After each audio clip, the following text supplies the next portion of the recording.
Halo guys, bagaimana nih kabar kalian? Semoga kalian baik-baik saja ya, dan semoga kita semua selalu dalam lindungan Tuhan Yang Maha Esa. Di video kali ini, tanpa berbasa-basi lagi, Mimin akan langsung saja membahas part ketiga atau part terakhir dari anime yang berjudul Watashi no Shiawase Nakekon, dan inilah ceritanya.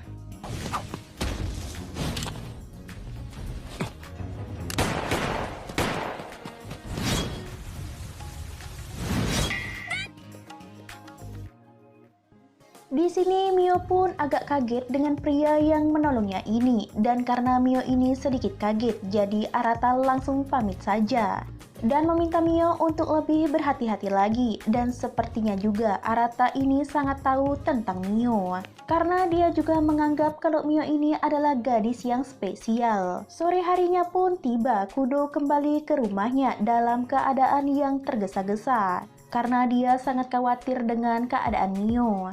Dan di sini Kudo pun menceritakan yang mengganjal kepadanya akhir-akhir ini. Dan dia juga memberitahu kakaknya kalau Mio adalah keturunan Usuba. Tetapi Mio sendiri tidak tahu asal-usul keturunannya ini, dan mereka hanya bisa menunggu Mio lebih terbuka lagi kepada dirinya sendiri. Sementara di tempat lain, makhluk demit ini mulai meresahkan masyarakat. Dia juga mulai menyerang warga lokal sekitar. Dan tentu saja ini adalah kasus yang cukup serius bagi polisi demit, dan mungkin mereka akan sibuk untuk menindaklanjuti kasus ini. Sementara Mio sendiri, dia sangat sedih karena kondisinya, jadwal berlatihnya malah jadi dikurangkan. Dan di sini Kudo juga tak lupa untuk menanyakan kabar Mio. Jika Mio butuh sesuatu, dia siap untuk menjadi seseorang yang bisa Mio andalkan. Tetapi Mio sendiri masih sangat tertutup. Mungkin dia tak mau merepotkan Kudo yang sedang sibuk. Melihat Kudo yang sedang sibuk, kakak Kudo mencoba untuk membantu Mio yang kesusahan untuk lebih terbuka kepada dirinya. Hazuki mulai menceritakan masa lalunya yang gagal di dalam pernikahannya. Dia mempunyai suami yang baik, tetapi dia tak cukup dekat dengan keluarganya. Dan karena dia ini gagal di dalam hal dapur, keluarga suaminya terus-terus saja membuatnya merasa tidak nyaman. Karena kekurangannya ini dan itu yang membuat dia bercerai dengan suaminya. Dan dia sangat menyesali itu. Dan dia juga harap Mio untuk lebih terbuka lagi kepada dirinya, agar dia tidak menyesal di kemudian hari. Mio sibuk menjadi istri yang layak, sedangkan Tuan Kudo sibuk mencari tahu asal-usul Mio. Dia ingin membantu Mio keluar dari masalahnya dan mengakhiri mimpi buruk Mio yang datang hampir setiap malam. Dan malam harinya Tuan Kudo akhirnya bisa bersantui di rumah.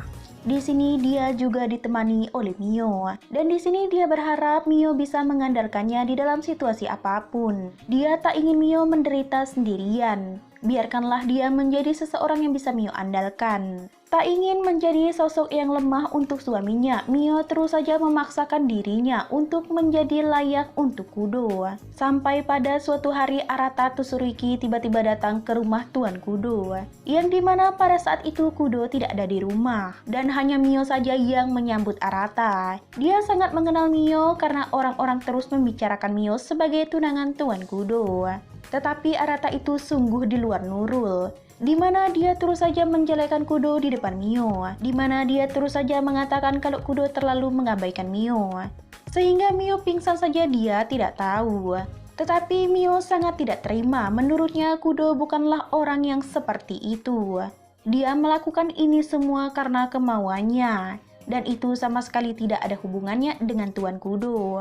Dan karena Tuan Kudo juga tidak ada di rumah, jadi Arata langsung pulang saja. Tetapi di sini dia memberikan sebuah kartu nama, jika saja nantinya Mio membutuhkan bantuannya. Sore harinya Arata dan beberapa polisi demit lainnya mulai melakukan rapat untuk masalah ini. Setelah itu dia pun langsung pulang dengan ditemani oleh Kudo. Di sini dia mengatakan kalau tadi dia ke rumah Kudo dan dia bertemu dengan Mio. Mio orang yang sopan dan cantik, tetapi tubuhnya terlihat kurus dan pucat. Kemarin dia juga bertemu dengan Mio yang hampir pingsan di pasar. Dan apakah Kudo tidak mengetahuinya? Kudo agak kesal karena Arata terlalu ikut campur ke dalam urusan pribadinya. Tetapi terlepas dari itu, jika ada sesuatu yang membutuhkan bantuannya, Arata siap menerima kedatangan Kudo dan membantunya. Malam harinya, Kudo menerima telepon dari suruhannya. Di sini mereka menemukan sedikit informasi tentang ibunya Mio, di mana dia mempunyai nama belakang Tsuriki, yang dimana itu nama yang sama dengan Arata Tsuriki. Dan di sini Kudo bergegas langsung pulang ke rumahnya. Dan di sana terlihat Mio sedang memasak dan terus memaksakan dirinya. Kudo sangat sedih apa yang telah Mio lakukan. Kenapa dia terus memaksakan dirinya? Sampai-sampai dia hampir saja pingsan di pasar. Tetapi rupanya Mio diam selama ini karena dia tak mau membuat Kudo khawatir. Apalagi sekarang Kudo lagi sibuk mengurusi kasus demi. Dan di sini Mio langsung saja pingsan. Dan terjatuhlah sebuah kartu nama Tsuriki. Melihat hal itu, Kudo langsung saja membawa Mio ke alamatnya Tsuriki. Dia ingin Tsuriki menjelaskan apa yang terjadi. Sekarang mereka telah sampai ke alamatnya Arata. Di sana terlihat pohon sakura sedang pemekaran, padahal ini sudah pertengahan musim panas. Dan tidak berapa lama Arata pun muncul. Dia sudah lama menunggu kedatangan Mio ke sini. Dan ini adalah kediamannya keluarga Usuba. Benar-benar di luar nurul, dia sama-sama keturunan Usuba sama seperti Mio.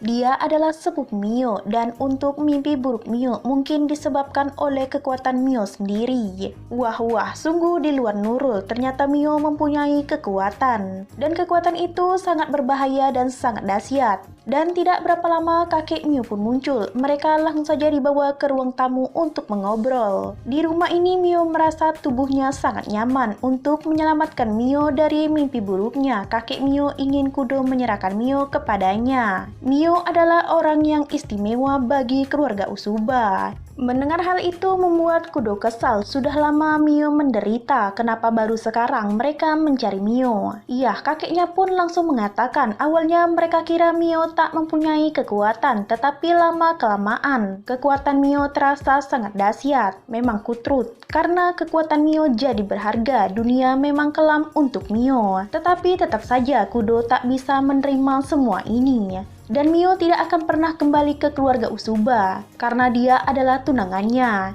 Dan dia akan melindungi Mio sampai akhir. Mio diminta untuk memilih, tetapi di sini dia masih ragu untuk menjawabnya. Dan itu membuat Kudo agak kaget. Iya, kalau tidak ada titik terang, jadi Arata langsung saja mengajak Kudo untuk berduel. Jika Kudo menang, dia akan mengajari Kudo cara mengendalikan kekuatan Mio. Tetapi jika Kudo kalah, maka Kudo harus menyerahkan Mio kepada keluarga Usuba. Kudo pun setuju dan sekarang mereka harus bertarung mati-matian. Kudo menggunakan pedang, sedangkan Arata menggunakan pistol. Kekuatan mereka ini cukup seimbang. Tetapi Arata juga cukup kuat, di mana dia mempunyai jurus bergenerasi menjadi lebih banyak fotokopian dirinya. Dan si Kudo juga tak mau kalah. Dia juga akan menggunakan kekuatan supernya untuk mengalahkan Arata. Pertarungan mereka memang sengit, jika tidak dihentikan mungkin akan memakan jiwa. Dan di detik-detik terakhir Kudo hampir saja bisa mengalahkan Arata. Tetapi Mio tiba-tiba muncul menghadangnya. Ternyata itu bukan Mio, melainkan kekuatan Arata. Dan sudah jelas sekali di sini si Kudo langsung kalah satu telak. Dan kedua sejoli ini langsung saja dipisahkan oleh keadaan. Mereka ingin bersama tetapi keadaan sama sekali tidak mendukung mereka. Dan alhasil mereka harus mengikhlaskan segalanya. Dan di sini Kudo akan kembali ke aktivitas dia yang sebelumnya meski tanpa Mio di sisinya. Dan untuk Dedemit mereka juga sudah hampir mencapai kota. Dan di sini terlihat juga Mio begitu khawatir dengan tunangannya itu. Dia terus saja menanyakan kabar Kudo lewat Arata. Dan di sini kakeknya Mio mulai memberitahu segalanya kepada Mio. Mio mungkin memiliki kekuatan, tetapi kekuatan supranaturalnya telah disegel oleh sang almarhum ibunya. Mungkin dia melakukan itu karena dia tak mau kekuatan Mio dipergunakan dengan tidak semestinya oleh oknum yang tidak bertanggung jawab. Iya, maklum saja keluarganya ayahnya Mio ini sangat gila kekuasaan. Ibu Mio dan ayah Mio juga menikah karena politik. Jadi tidak menutup kemungkinan kalau mereka memanfaatkan keturunan Usuba untuk kepentingan mereka. Dan di sini kakeknya Mio juga meminta Mio untuk menyentuh pohon sakura yang ada di depan rumah mereka. Dan saat sudah menyentuhnya, di sini terlihat jelaslah kejadian di masa lalu ibunya Mio dan ayahnya Mio. Kelahiran Mio adalah anugerah bagi keluarga Saimori karena dia adalah keturunan dari Usuba. Dan pastinya Mio memiliki kekuatan supranatural yang luar biasa. Tak ingin kekuatan putrinya dipergunakan dengan cara yang tidak benar. Akhirnya ibu Mio pun merahasiakan kekuatan Mio dan menyegel kekuatan Mio di pohon sakura yang ada di halaman rumah mereka. Dan dari inilah Mio tahu kejadian yang sebenarnya. Di tempat lain, beberapa orang tidak dikenal ini terus saja membongkar makam. Mereka membangkitkan dedemit untuk merusak kesejahteraan. Sementara itu, Kudo dan juga timnya sangat sibuk untuk membasmi makhluk dedemit ini. Keesokan harinya di kediaman keluarga Usuba, Mio diminta untuk mengganti pakaiannya dan menggunakan pakaian Usuba. Dia diperlakukan layak di rumah ini, tetapi dia juga sangat merindukan calon suaminya. Dia ingin bicara dengan Kudo, tetapi Arata tak mengizinkannya. Dan dia pikir dia harus meminta maaf dengan tulus dengan calon suaminya. Tapi itu tidak mudah, karena Arata tak mengizinkannya. Dia sudah lama menunggu Mio, dan dia juga ingin melindungi Mio karena ini pekerjaannya. Dan dia juga selalu berpegang teguh dengan aturan leluhur mereka. Mereka tidak boleh memakai nama asli keluarga mereka. Dan mereka juga hanya boleh menikah dengan kerabat mereka sendiri. Mungkin itu dilakukan agar orang lain tak bisa memiliki darah dari keluarga Usuba. Dia juga berpotensi besar untuk menjadi pasangan Mio nantinya. Malam harinya, Kudo dan timnya sudah hampir berhasil mengalahkan semua demit terakhir, malah berhasil menyerang Kudo karena dia menyelamatkan ajudannya. Dan alhasil dia jadi kena kutukan demit Sontoloyo ini. Dan kabar yang tidak mengenakan ini pun langsung saja diketahui oleh Mio. Mio sangat khawatir dan ingin sekali menemui Kudo, tetapi malah dilarang oleh Arata.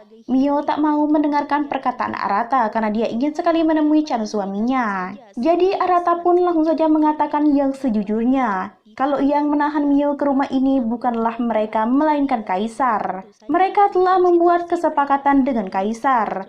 Dan yang membuat kesepakatan itu adalah Arata. Jika mereka melanggar perintah itu, bukan hanya keluarga Usuba saja yang akan dihukum. Pastinya Mio juga bakalan dihukum. Dia mungkin tak bisa menyerahkan Mio begitu saja kepada Kudo, tetapi dia bisa membantu Mio untuk bertemu dengan Kudo. Dan Arata juga yang akan menemani Mio menemui Kudo.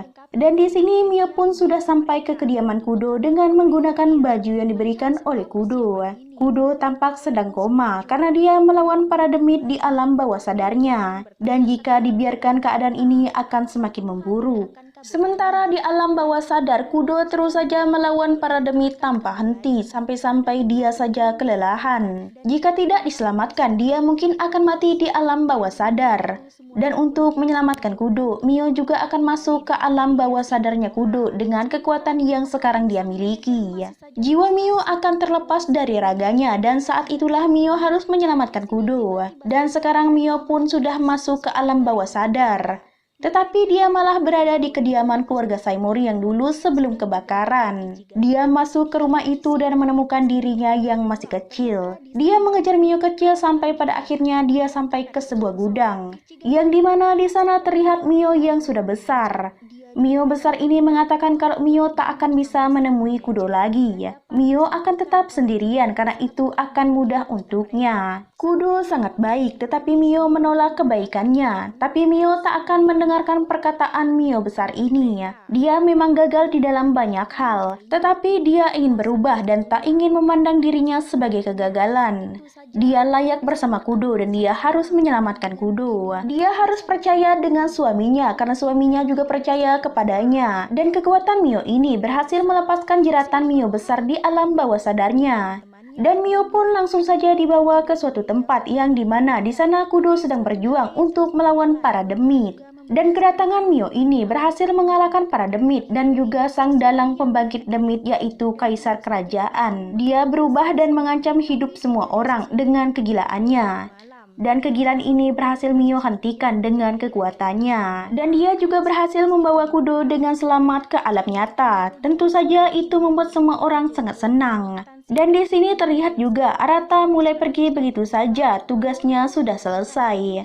dan dia tak akan membawa Mio pulang ke kediaman keluarga Usuba. Dan dia juga meminta maaf atas segalanya kepada Mio. Dan dia juga akan merelakan Mio hidup bersama dengan calon suaminya ini. Dan anime pun berakhir dengan happy ending. Nah teman-teman, itu tadi adalah part ketiga atau part terakhir dari anime yang berjudul Watashi no Shiawa Senake-kun. Bagaimana nih menurut kalian alur cerita anime ini? Komen di bawah ya. Dan sampai jumpa di alur cerita berikutnya. Langsung saja dibawa ke rumahnya pria berambut putih ini, tempat di mana pertama kali Mamoru ketemu